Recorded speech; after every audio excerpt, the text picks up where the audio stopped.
Well, hello there. Let's go. Welcome to This Walking Life. Director's commentary. I am the bloke who walks, because we're sticking with the branding. Accommodation. And that's my moniker for this channel. To the home of the Australian Thank Open you for Melbourne those Park. who have so far been watching the content on this channel. And I want to say thank you because and make a point of saying thank you because it's about this channel's been going about 35-36 days, and the stats are starting to not reward me. I'm not chasing stats, but the stats so far seem to be vindicating the content of this channel, which when you consider if you'd have told me a week before I started this seriously pursuing this as a creative project, if you had told me a couple of weeks bore I started that 35 days in I'd have 6.5 hours worth of watch time, people sitting down watching video essentially filmed by a bloke in his early middle age with grey hair, just with nothing better to do during a pandemic than walk around Melbourne with a camera. Well, I'd have taken that. But no, look, the stats, I'm not chasing stats per se, but this channel's had nearly 7,000 impressions, and out of those impressions, a click-through rate of 1.7%. Now that doesn't sound much, but the views from that 1.7 click-through rate is 111, which is half the views, and 3.75 hours of watch time from impressions, and 2 minutes average view duration. So I feel like I'm on the right track, and so long as there's movement and momentum and it's changing. Like I think the weight of numbers in terms of how much footage I shoot and edit and publish, and at the moment my aim is to film 2 hours of footage on a particular shoot, a walk, and then there'll be one main video, which this is obviously an example of one of them, and then chop it up into 2 or 3 bits. And my goal is to publish 50 videos, however long that takes, hopefully that's by the end of November, mid-December, end of December, absolute tops, and then start letting YouTube do its thing. But I've got some commercially strategic ideas in mind to get this push this content out myself, and that's an unintentional segue into the reason for this Australian Open 2021 series is that I'm trying to build a rapport and a mutually beneficial conversation within the sports media space, and so I've embarked upon, this is the second video. I've got 2 more that are all Australian Open themed, and it's all about trying to show people who've never been to Melbourne, or people who are because of the pandemic, are relying on online coverage to get their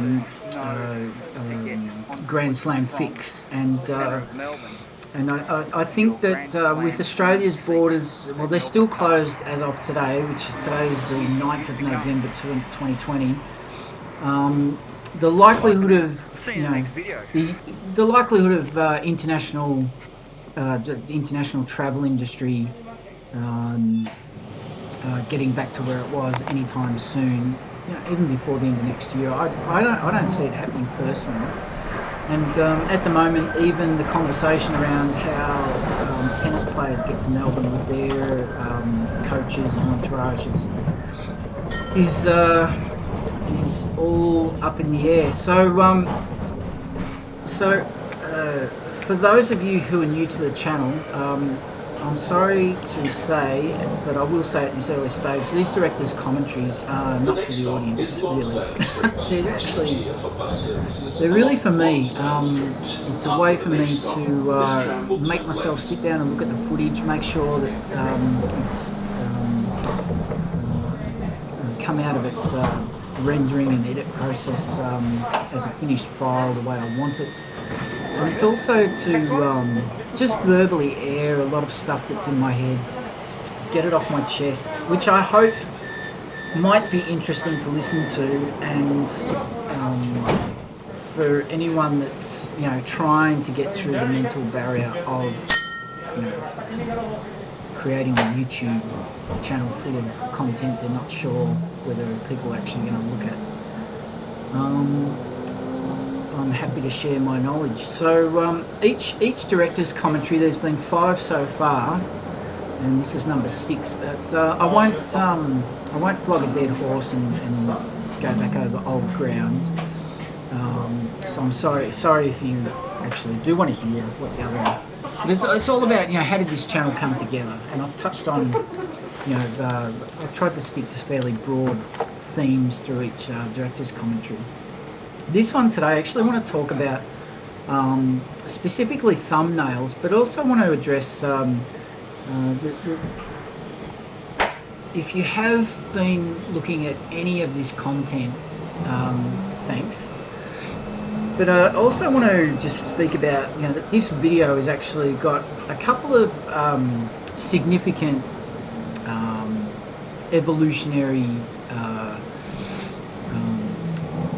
changes to the presentation of the content, and I want to talk about those and sort of point them out, mainly at the start and the end. But it seems to me that you've got to approach this content pretty. If you want people to watch it, you've got to be serious about how to hold on to them and how to get them into it. And so with that in mind, and gradually getting better at how can I get the viewer into the content more quickly? How can I get their attention and grab it and keep it for a bit longer? So the trick I felt with this video was to just change the start a little bit, where nothing's set in stone. I like doing things with repetition and keeping a routine, and I like my branding and I'm good at it. But there's no rules that everything has to be the same all the time forever. So with that in mind, and having done a bit of research, before I started creating this channel, that I've chosen this walking niche because I figure it's low-hanging fruit. And what I mean by that is it's pretty easy to walk around with a camera and then stitch all the footage together, make it look presentable, add a bit of music, and publish it. But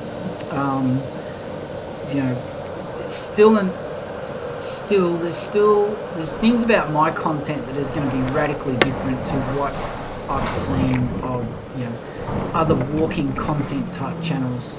There's pro walk tours, there's tourism type walking tours, there's people with smartphones that you've got stable handheld production, high production quality, where you'll notice you probably it's already jumping out at you that my frame jumps around a lot. I don't have a stabilizer, I don't have a gimbal, I don't have 4K footage, and I don't have incredibly high production values with all the latest bells and whistles. Now my content is deliberately set up that way.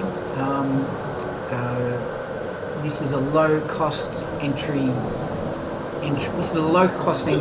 into the YouTube space, and I don't intend to invest money in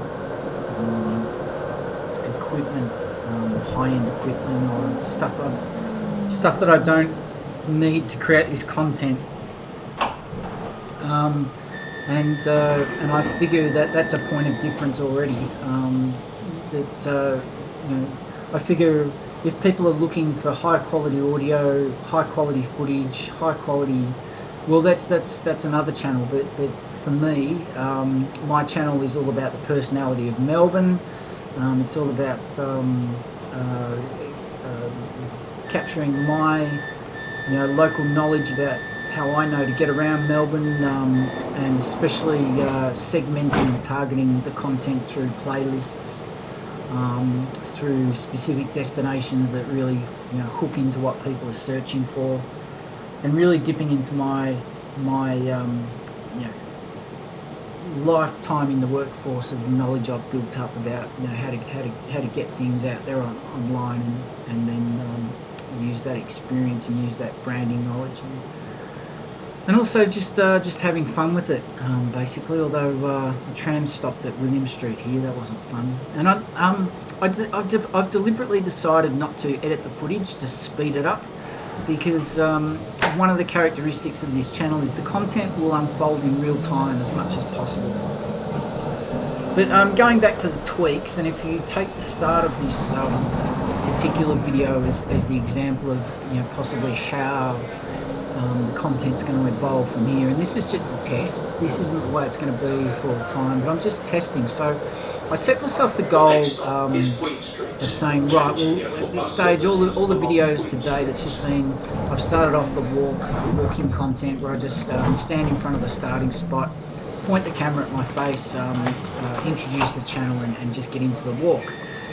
And then, you know, over the last week and a half, I've you know, just seen, you know, different tip videos and different walking videos, and I've seen how they, you know, there's some of the really swishy walking content channels, they give a kind of a preview, and then I realised that some of my channels I've been following just out of interest and just out of, you know, you know, just people, well, like me, who are just having a go, but very successfully. I realised, well, they're doing previews to their video content, so I figured, well, I'll try something as well. I mean, I don't want to edit too much. The reason I like walking videos as a niche is because, you know, there's really not that much production value.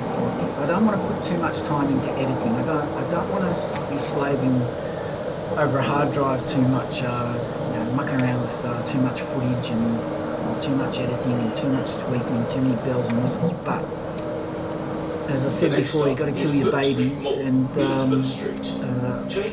another reason I went for this short production cycle target was, at the moment I'm aiming for one video a day to put up on YouTube, no matter how long.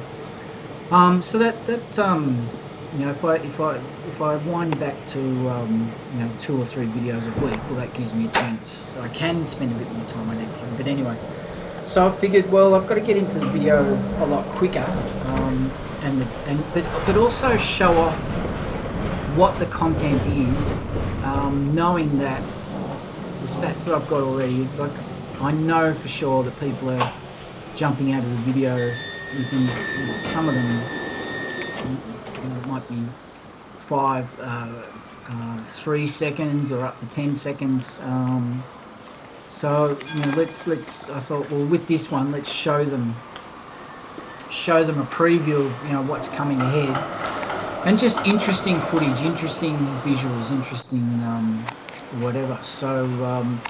So that's, and then that lends itself to, by creating that intro, that lends itself to creating a micro teaser. For the first time I created a video that was only 44 seconds long, and then the extension of that was a teaser trailer, which was only 2 to 4 minutes long. And the idea of that is to just try and, knowing that people only want to watch stuff for a short time that's got their attention, that might encourage them to come back, or, you know, watch the entire length of a short teaser trailer or 8 to 10 minute video, not in its entirety, but, you know, maybe half, 60% or whatever. So it's all about trying to build up watch time by different strategies. So what we're really careful here, because this is only for now. So we're 15 minutes in, and my main topic I want to talk about is thumbnails. So thumbnails, it's a real tricky subject, isn't it? Like, they're going to be the things that catch the viewer's eye. And viewers that you're not even looking for. So all of the thumbnails that I've created up until this video and a week and a half ago I started fiddling with thumbnails. So the original thumbnails were basically snapshots taken straight out of the Filmora editing software.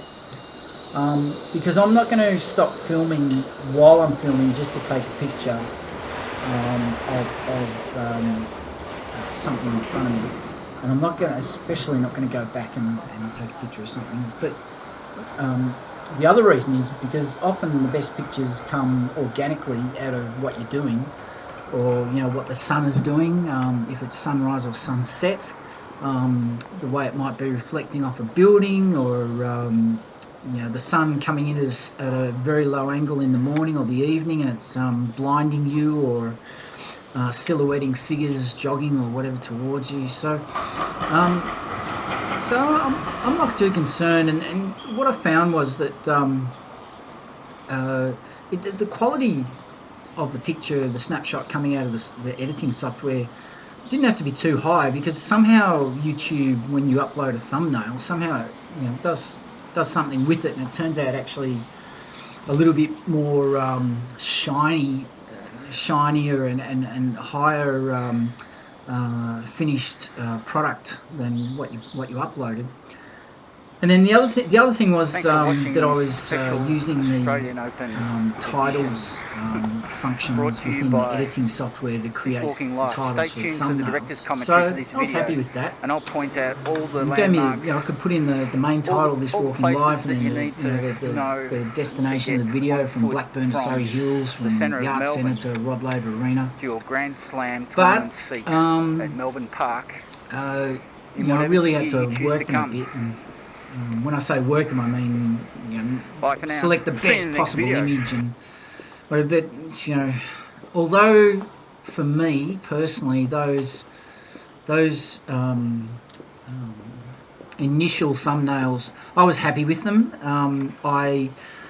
I've spent a lot of time looking on the YouTube page, which lays out all the thumbnails of all the channels for us as users, and I was quite happy with the way my thumbnails stacked up against all the others, because I was using images that were largely scenery based, outdoor pictures, not too much text, although probably more than most initially, and against the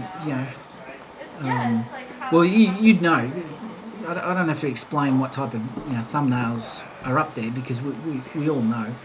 But the more I listened to a few more tip videos and spent a bit more time reflecting on, well, how, and realizing that thumbnail, selling with the thumbnail is going to be key, because you've got to get people to click on in the first place. That's the key, and then the next trick is to keep them watching.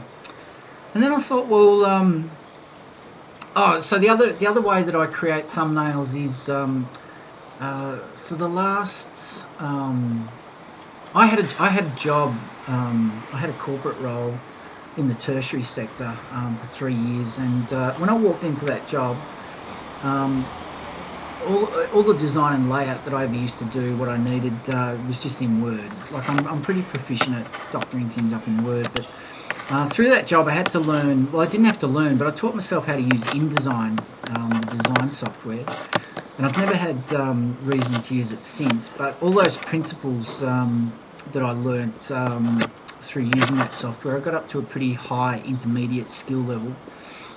But since I left that job, I've largely used, would you believe, Paint in Microsoft. And it's when you put your mind to it, it's amazing what you can do with a JPEG file in Paint. And it never used to bother me that it was time consuming, because you make do, and I would never spend hundreds of dollars on a subscription or software package for Adobe InDesign, because I just don't need it at that level. But I did miss the layout functions. But I'd heard of Canva in the last 18 months to 3 years, but I'd never used it because I really didn't have too much of a reason anyway. So you probably are guessing where I'm going with this anecdote, is that a couple of weeks ago I sort of basically realised, well, I'm going to have to spruce up the thumbnails a bit. So I need to reduce the text. I can see that I can benefit if I use Canva. I can probably push into the image a lot more. You can't really do that in Paint. In fact, you can't. So for the last week and a half, I've been exchanging and experimenting with, well, basically just designing new thumbnail images and experimenting with as few words as possible, and trying to take into account where can I put words that aren't obscured by. You'll be familiar that each thumbnail has a time code for the length of the video down the bottom right hand corner, and because I like to upload videos, pre-post them and make them premieres,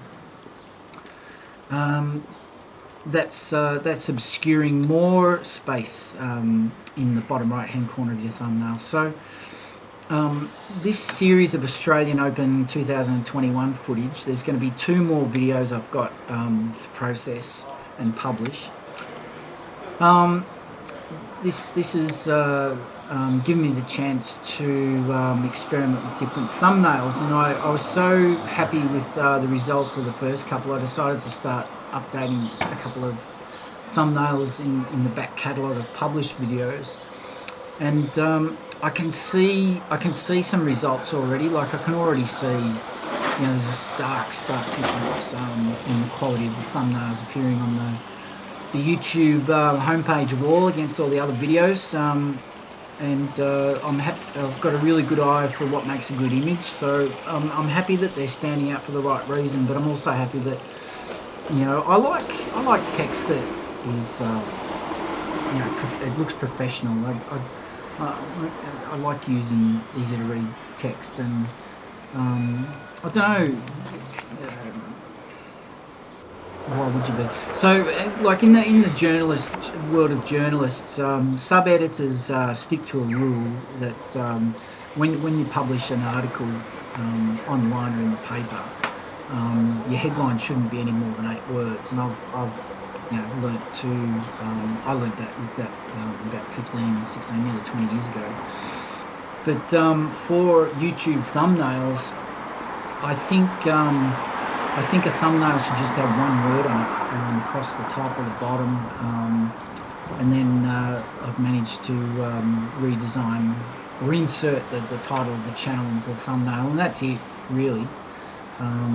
So if you were to look through my library of published videos at the moment, you can see, as of today, November the 9th, there's a mixture of new ones and old ones, and of the new ones, it's given me the chance to really push into the image and really highlight a lot of detail in what would be far away in the background. So that's been a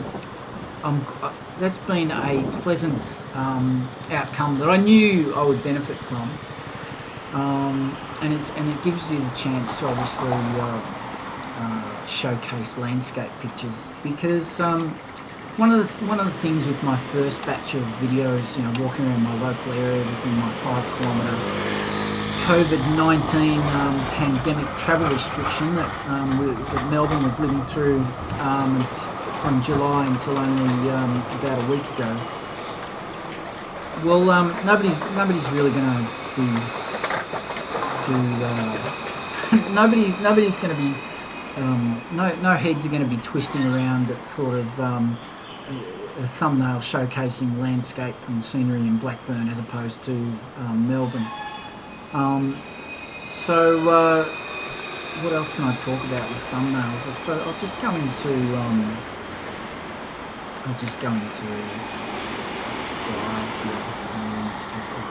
I should be watching an edit.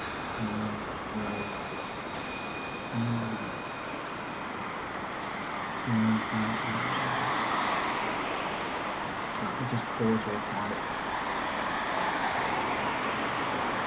Okay, so I'm back with I found Canva images. So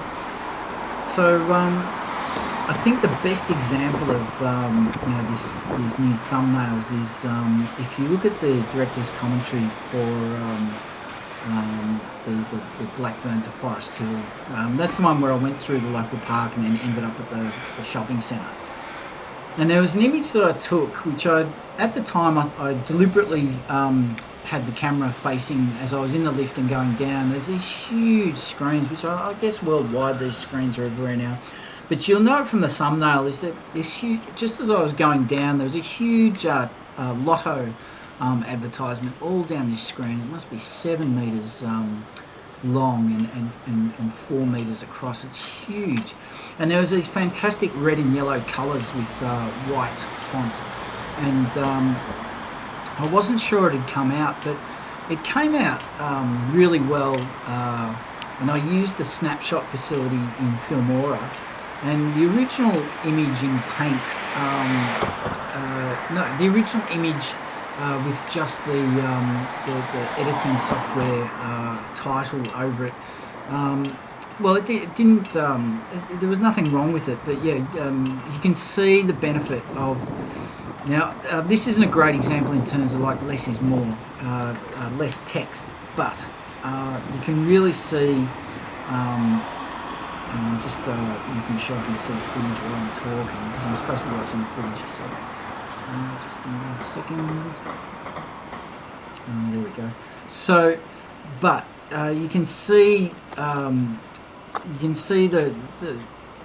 Canva's given me the opportunity to really stylize the placement of the text and the background of the yellow with the foreground of the black text.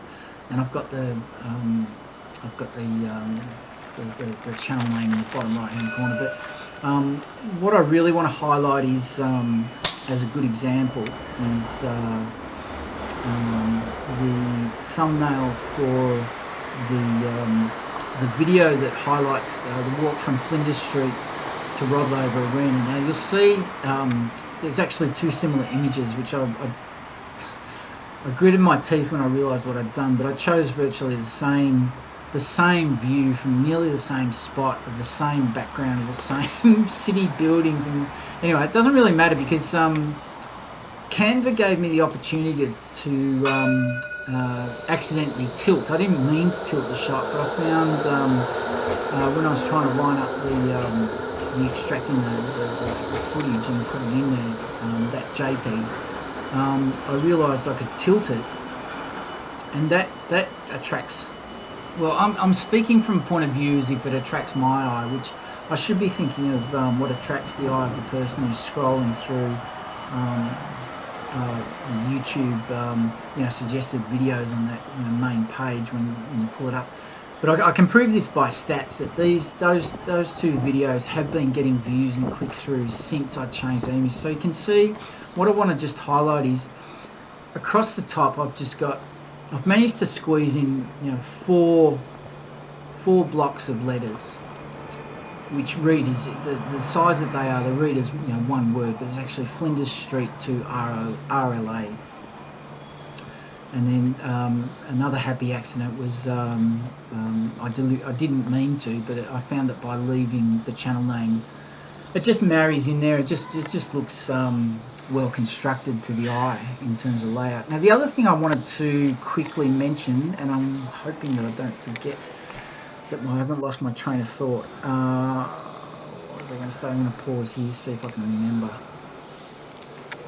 Oh, now I remember. One thing that occurred to me when I started filming the first video for this series on the Australian Open.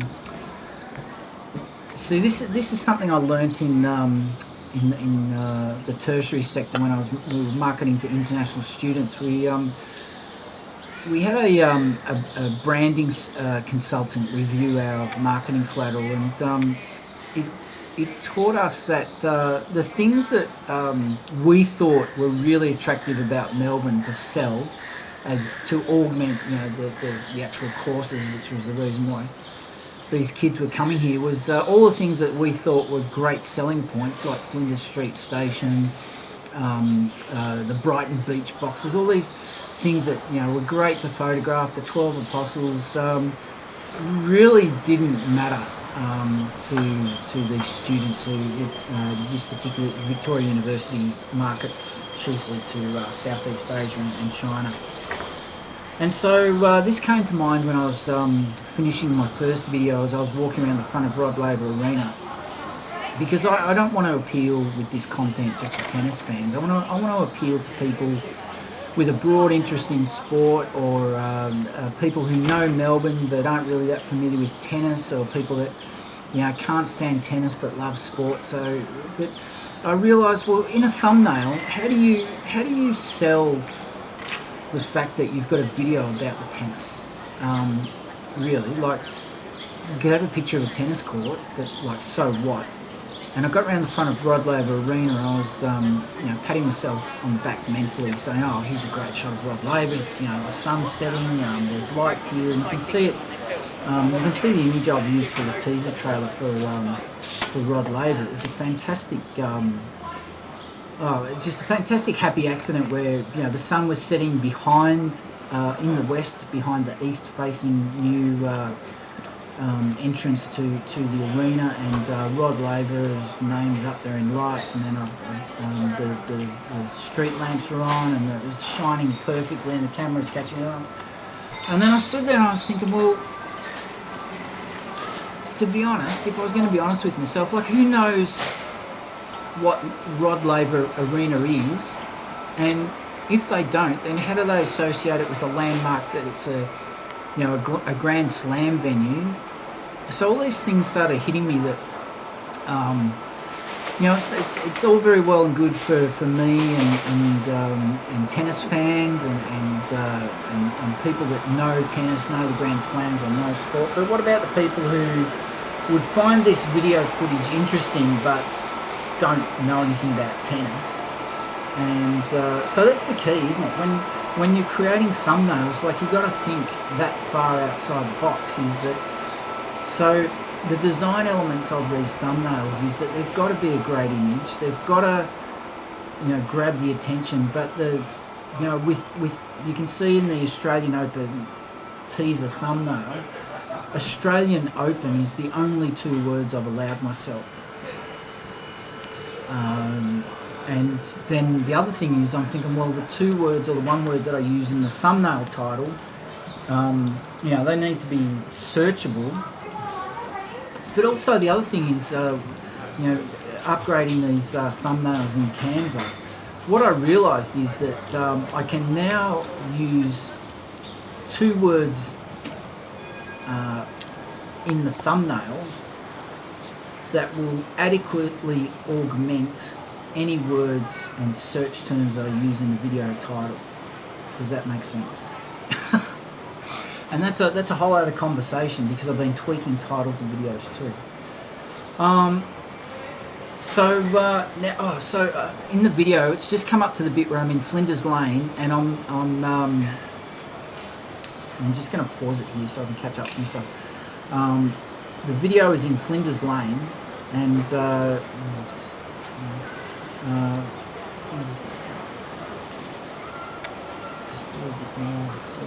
pause it. When I got to, can I quickly say, this video was filmed at the back end of strict stage 4 restrictions in Melbourne, and I actually I got in. This was my first time into town for 4 months, and I have never seen this laneway so empty. I've never seen all these shops closed. This was what time of day was it? It was 9 or 10 in the morning. Anyway, this laneway is normally covered head to foot with outdoor cafe tables and chairs and umbrellas, people sitting under umbrellas through that laneway. You got to squeeze through it. Oh, I've just spotted a spelling mistake again. Walking around Melbourne, Australia. Oh dear. Anyway, so I've got to start the video again.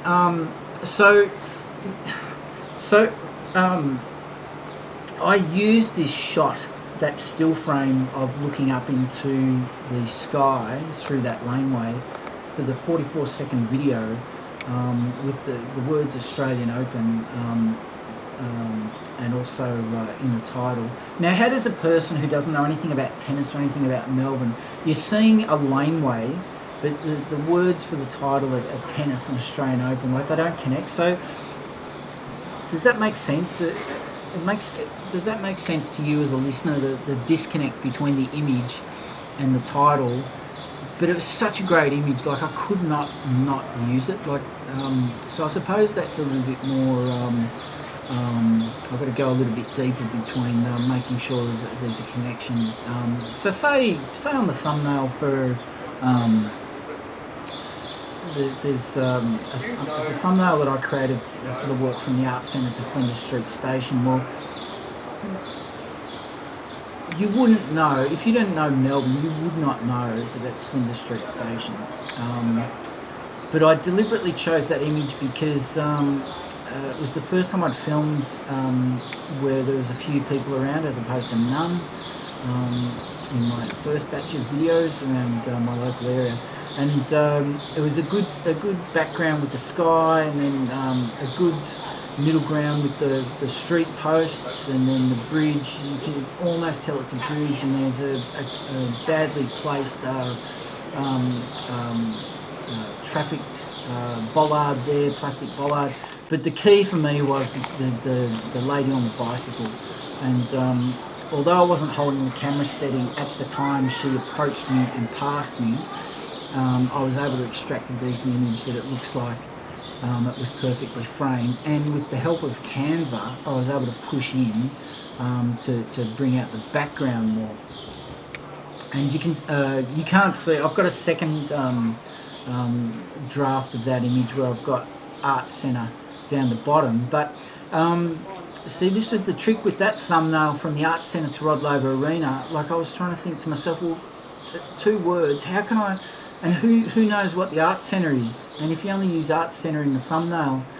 So this is the thing, is what I've realised is you need to marry the information in words on the thumbnail to the information in the video title.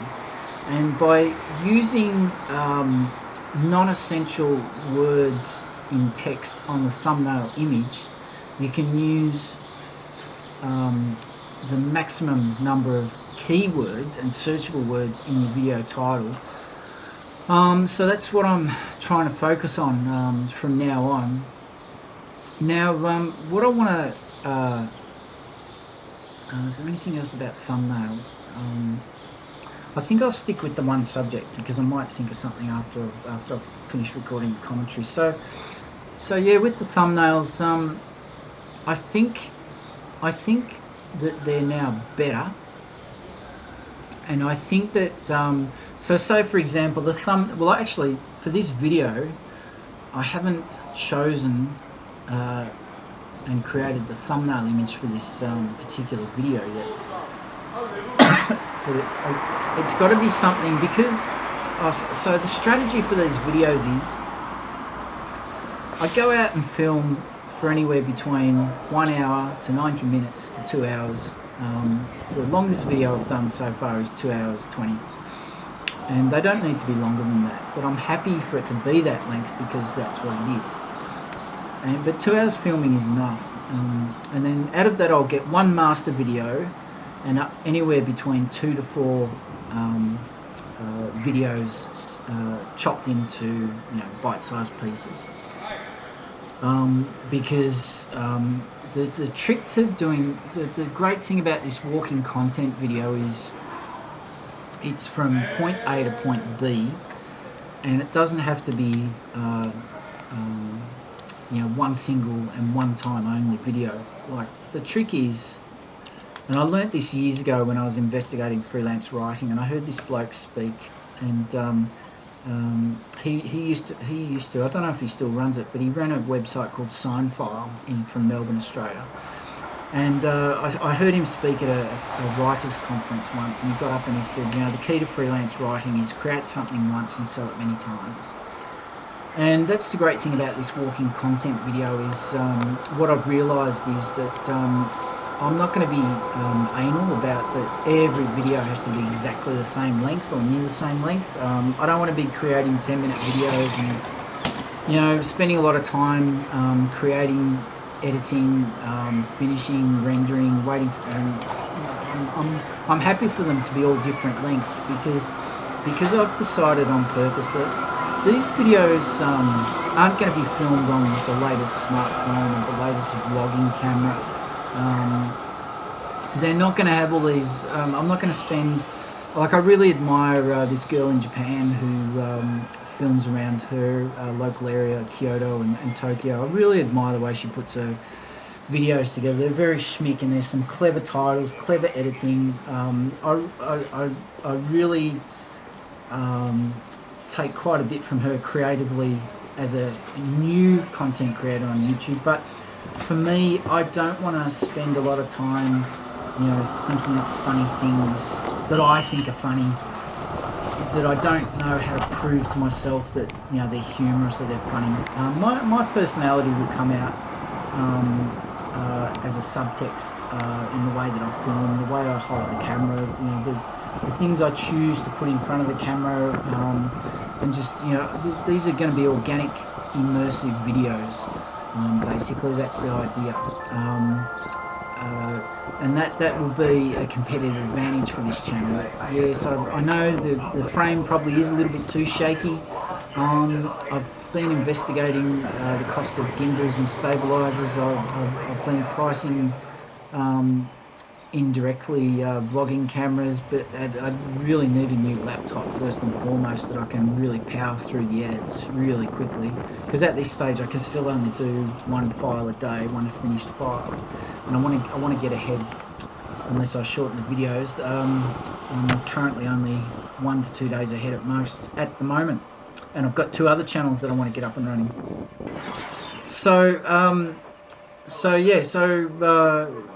In terms of, I've got to stick to the point. The point is thumbnails.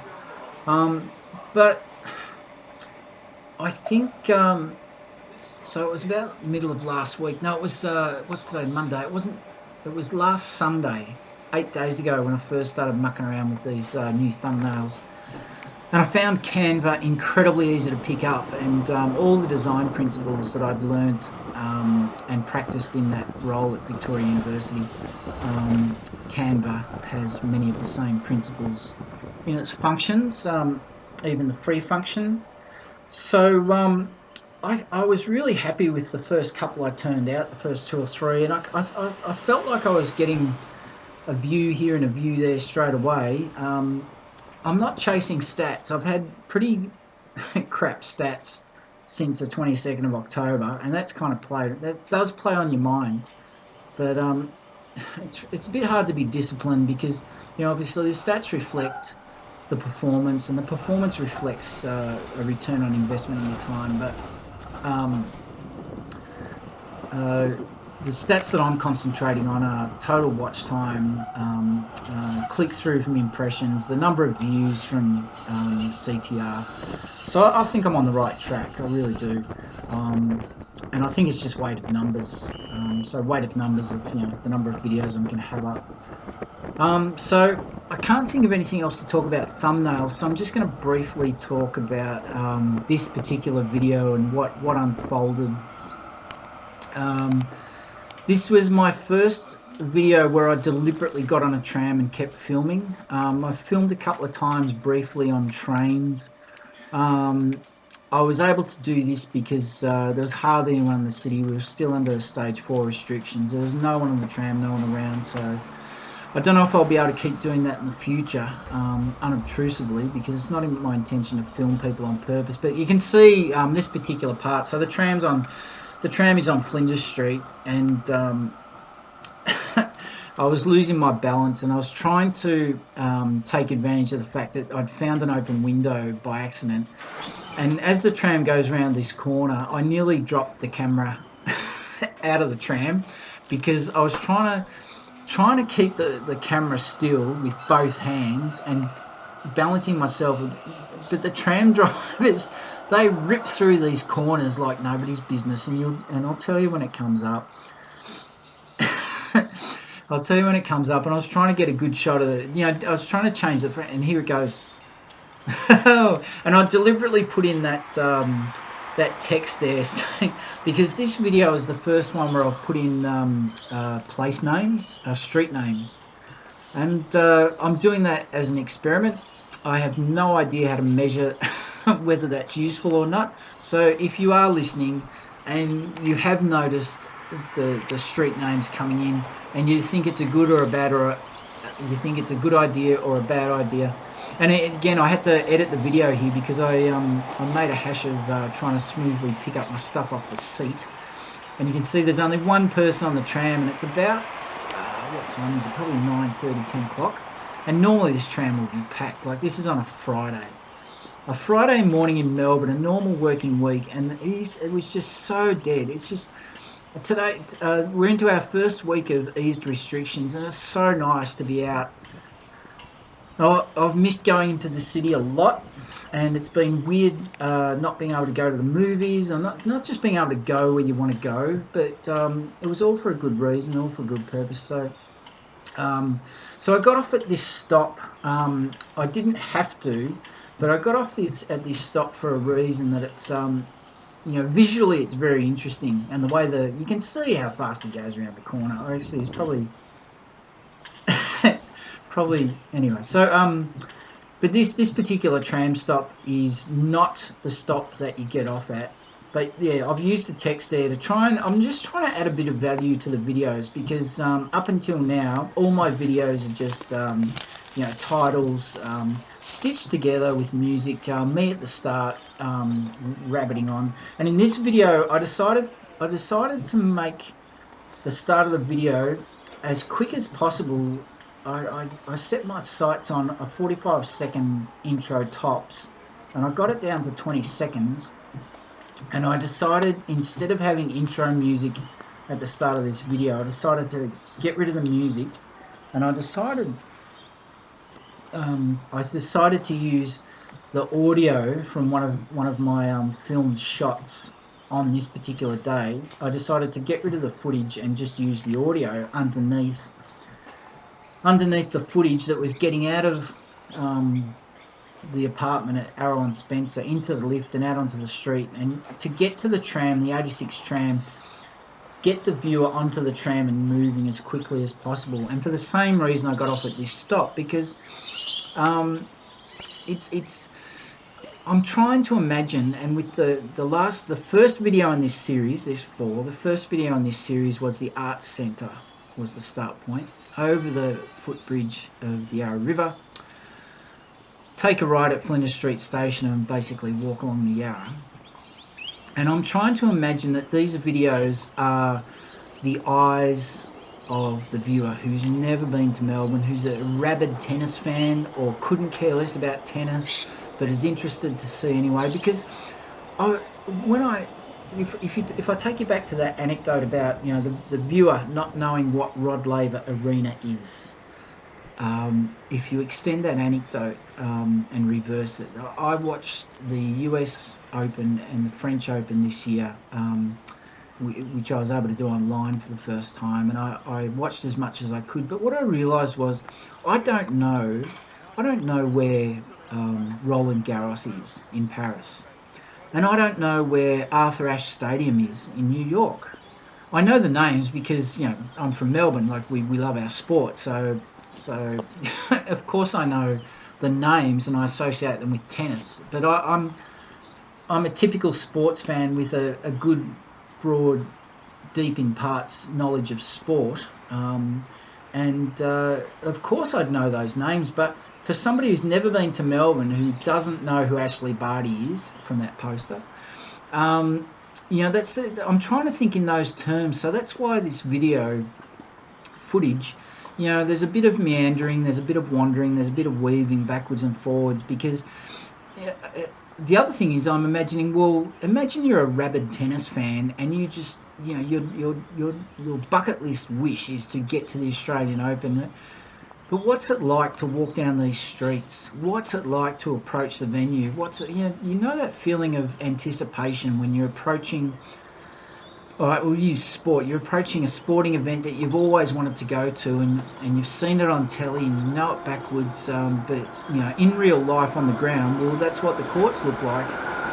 And I'm going to say here and now, and I said it in the last director's commentary, which is also about the Australian Open. Is I can't believe how many practice courts that they've got rid of in this revamp that's been taking place over the last 12 to 18 months. It's incredible. I couldn't believe my eyes. I go past it every day on the train and I see the works going on, but I couldn't believe how many courts that got rid of to build up the space for the corporates. And don't get me started on that. So that's why there's a bit of meandering and wandering around, because this particular walk, the Australian Open corporate body, I don't know, Tennis Australia, there you go. This particular walk used to have it used to be an avenue of champions, actually. That they used to have lit billboards about 5 to 6 feet in height. What's that, 2 to 2.5 meters? Of all the past champions, male and female. Now, I didn't really expect people to be playing tennis. It was the first week where restrictions were relaxed, where people could play tennis, and I was just out of the corner of my eye, I saw these people playing, and it just made sense to stop and film them.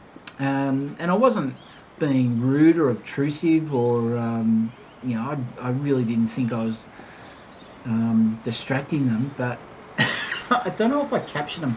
This is the first time I've seen the footage since I filmed this. But as I was lowering my arm after I was happy, I just filmed the point that they were playing, and the person playing from the far end to the camera saw me, and I don't know if it'll come up in this video or the next one, but when I went around, I was going to film more of those courts, and they were giving me the evil eye. Well and truly. I could tell from their body language, even though they were a couple of tennis courts away from me, they weren't happy that I filmed them. But I mean, you're in public. I had a high-vis vest on. I was well dressed on this particular day. I'm not paparazzi. In Melbourne, you don't need a filming permit if there's less than 5 people, and I know that because I've set up a couple of shoots in Melbourne. I've filled out that paperwork for filming permits, and it's not fun, although it appeals to my inner nerd, so that's why I do it. But anyway, so this used to be a really well put together entrance to this northern side of Laver Arena. Now, so the reason I got off at the other stop was so that you could see, you could get a real sense of the distance, the landscape.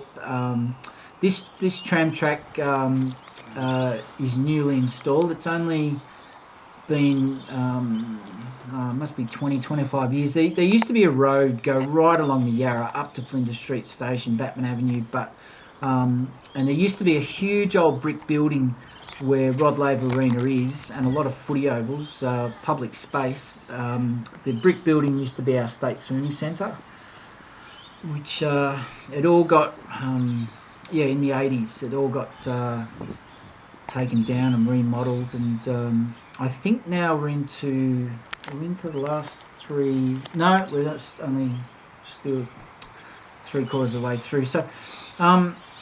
So this is where, if you're an international tourist or tennis fan, or you're coming in from overseas, make sure you get the tram to this stop, because every Australian Open you can get the tram for free, all day and all night, and they run on a shuttle basis, so you're never waiting for long. But I've seen these platforms, 4 and 5 deep, and I'll just comment on these platforms. In my opinion, they're quite dangerous, because they've turned tram stops into just rat mazes, basically. They're constricting people's movement into a certain thing, and human nature being what it is, people try to, rush for the tram when there's no need to. There's one coming a couple of minutes away. People do silly things when they're rushing for public transport, don't they? So make sure you get the tram to this stop, Rod Laver Arena stop, the MCG gate as well. Now, I took a little bit of time to take in the view. You walk up those ramps, you can walk across the bridge at the top of those ramps to the Melbourne Cricket Ground, which is that stadium directly in front of the camera right this second. And there'll be videos in the future about the Melbourne Cricket Ground, but it wasn't the focus of this particular shoot for this video, so I didn't really make a huge effort, except I just took another couple of seconds there to make sure. Now, I don't remember this particular day filming being the weather being this bad. Like it wasn't drab or dreary. There was no rain, but I know it was comfortable. The weather was comfortable, but I didn't really think it was. The sun came out later on. Is what I'm trying to say. So this is your first view of the entrance to the Australian Open 2021, or whatever year you choose to come. So these are the entrance gates. Now the great thing, and I said this in the other video, I am so grateful, given all the things that are going on in the world these days, the last 5 to 10 years with ISIS and whatever, that we can still walk through these grounds. They're open as public access. I'm so grateful, to live in Australia, because I just can't imagine what it's like to be in a place where everything's locked up. Like, the idea of beaches being, private and fenced off as they are in parts of Europe, and America, I just can't imagine that. That just doesn't make sense to me. I can't get it. This was filmed in the morning, so there was no rush to get there by a certain time. But I can't believe how bad the weather looks. It wasn't that bad on the day. Anyway, so I took the time just to take in, the foreground, give the viewer a sense of, well, this is Melbourne Park. It used to be called Flinders Park, but the government being keen to make sure that people know the brand of Melbourne, they changed it to Melbourne Park, of course. And so here we are on the grounds. Now, I didn't realise, and I've had a couple of exchanges with people overseas already who are into their street art, so here's some graffiti I bet you never expected to see in the grounds of a stadium for a Grand Slam. So I didn't really have much of a plan for what to do. I was wanting to make sure, that there's 4 videos going to come out in this series, this initial series, previewing the Australian Open. Now I got up there and I realised that I wanted to do something different, and I'm not quite sure. I think I had in mind a particular arrangement of the footage in the edit, and when I got to the edit today, I couldn't remember what I wanted to do, so I decided to leave it. So if you're a bit confused why I stopped just short of the top of the stairs, I'm just as confused. Anyway, so I think I might have realised that I wanted to give a bit of sense of location context for where Rod Laver Arena was. But anyway, this is show court number 3 from memory. And oh, there we go, show court number 3. And so there was no reason to rush and run around. I mean, this walking channel content is all about taking your time, walking, not rushing. I was thrilled. I'd been there the night before, filming the first video, and I entered from the other side, the west side of this particular show court, and it was chained off. But now there's a deliberate editing decision I made, that I decided not to edit out that sharp camera roll, because it fitted in, basically. So here I'm, I'm going back, filming the same thing. I think it was because when I got there, you might have noticed bikes, and there was a family in there on the court, and we'll see them now. And I apologise for the shaky camera, but I was really put off by the bikes being there.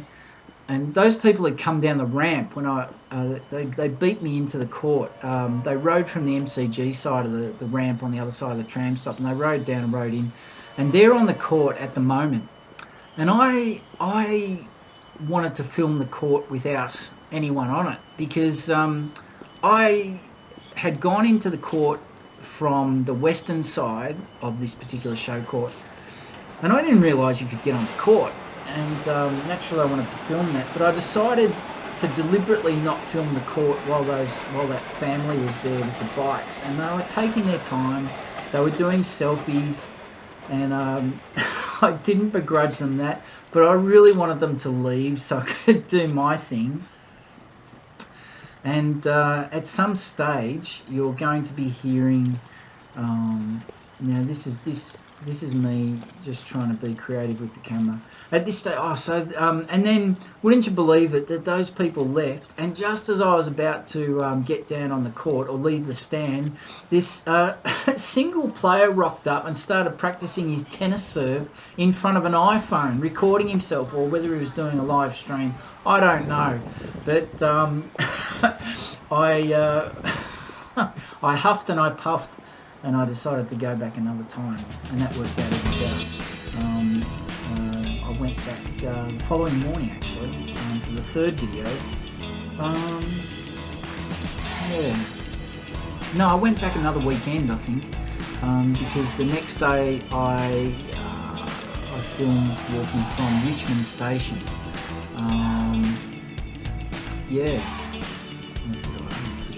I filmed Richmond Station the next day, and then walking from Laver to the centre of the city. So maybe I've got 5 videos. Anyway, so I was a bit vexed at this point as I'm walking up the ramp, the new ramp, because I'd already filmed this exact approach to Rod Laver's entrance the night before. I didn't want to repeat myself. And I'm also deliberately not filming the construction works because they're self-evident, especially from the sound of the machines. And it's a bit boring, this bit, isn't it? It's a bit boring. But, what can you do? Now, approaching this, so this is the northern side of the new entrance, and it reminds me of the Epcot Centre at Disneyland in Florida, because I came across this young kid's channel that he does live streams every Saturday and Sunday. He goes to Disneyland with his iPhone and does a live stream to his 5,000 subscribers, and he is one of the people, along with this girl in Japan, and I must name drop them actually. I'm just gonna pause here. I'm gonna pause the video quickly. Where are they? I want to actually say who they are. So Rio3, RYO3, and I haven't subscribed to this kid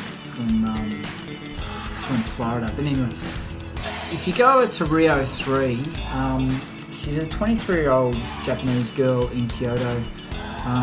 She's very creative. She speaks great English, but she's got a great aesthetic and a great eye for framing, and just her videos are just so professionally put together. And I really have taken a few subconscious tips from her.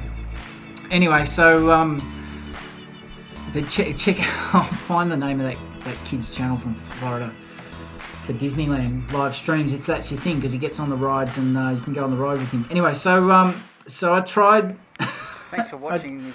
I tried to think of a different way to film this front, I didn't want to miss it, and I didn't want to repeat myself by copying the footage, so I decided to walk close in to the entrance, and then you'll see that I walk diagonally to the left, and you can see the sun still hasn't come out. Anyway, so what else can I finish up with? We've probably got in whatever year you choose to probably come. got about right. Oh no, so actually I keep forgetting that I've tacked teaser trailers onto the end of these videos.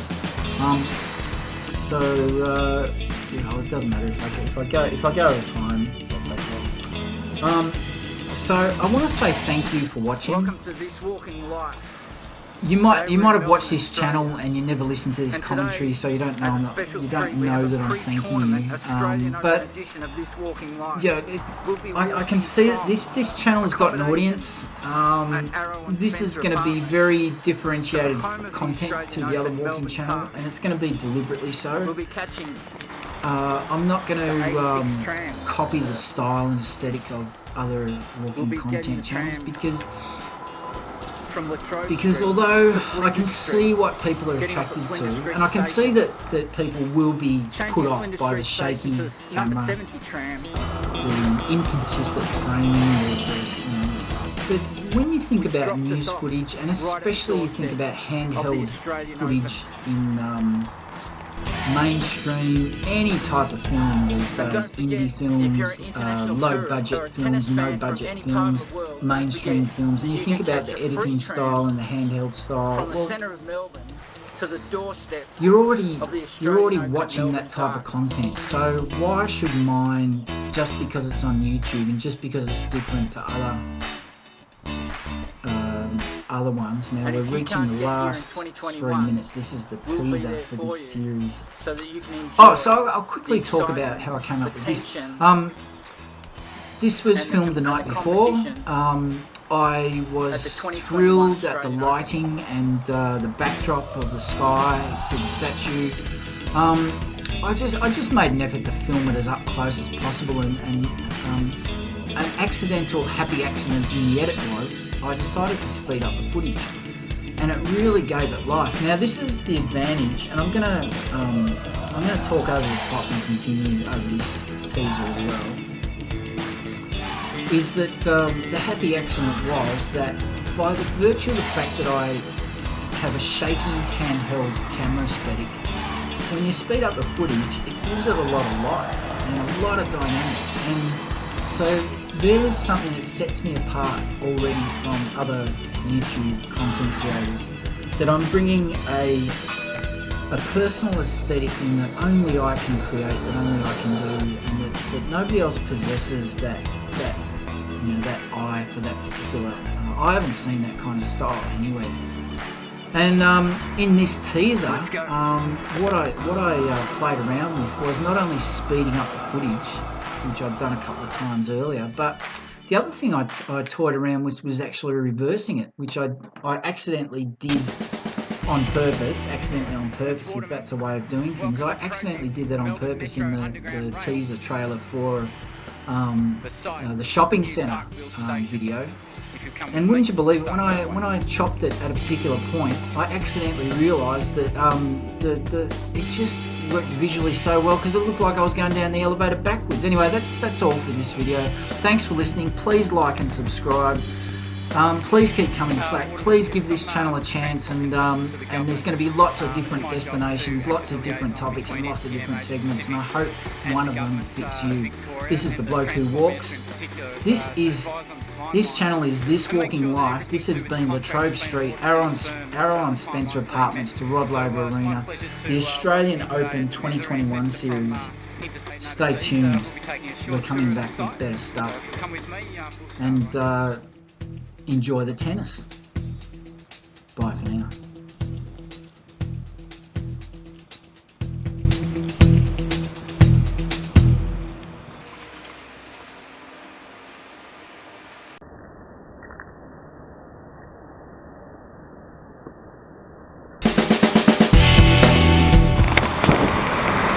That ends our tour for today. We hope you enjoyed this insight into state government's preparations for how your investment money is being spent here at the a proposed new Parkville station as part of the Melbourne Metro Underground Rail project. My name's Waterman. If you have any more questions, you can contact me via the Victorian State Government Department of Transport or FTM Agent Construction.